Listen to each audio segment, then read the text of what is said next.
Ассалаумағалейкум, сіздермен Ақбота. Бүгін ауызда еритін, жұмсақ, нәзік болып шығатын, әрі дайындалуы оңай пирог дайындайтын боламыз. Видеоны соңына дейін көріңіздер.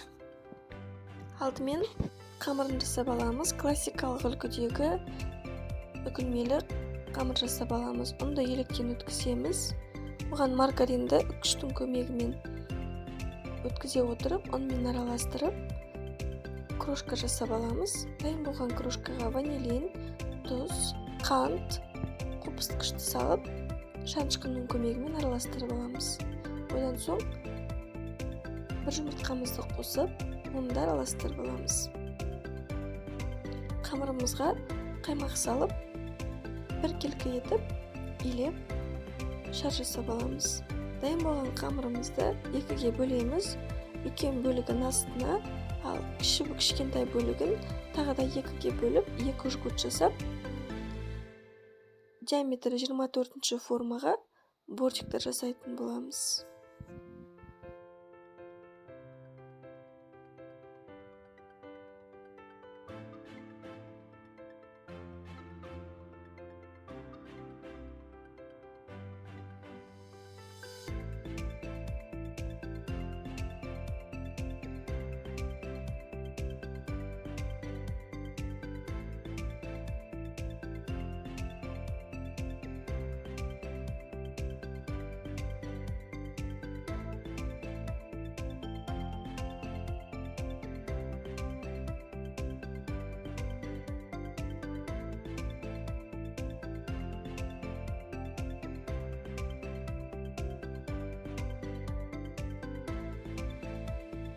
Форманың диаметрі 24, астына пергаментный қағаз төсеп қойдым.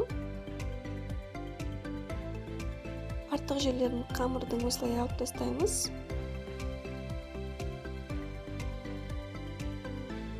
Жгут жасаймыз. Сөйтіп, пирогымыздың бортиктарын формировать ететін боламыз.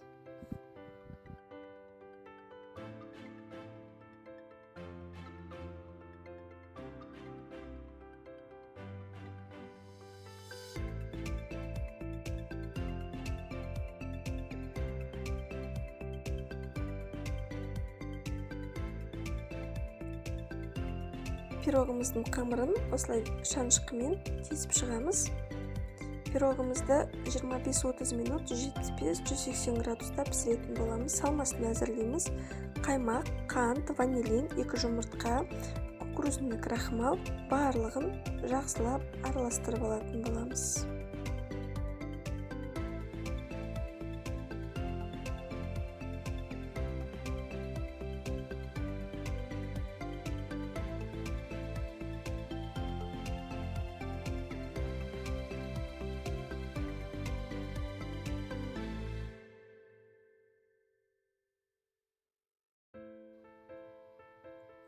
Арахисовый листьялармен әсемдедім. Суылғаннан соң формадан шығарамын және бетін қант ұнтағымен сүйіп шығатын боламын.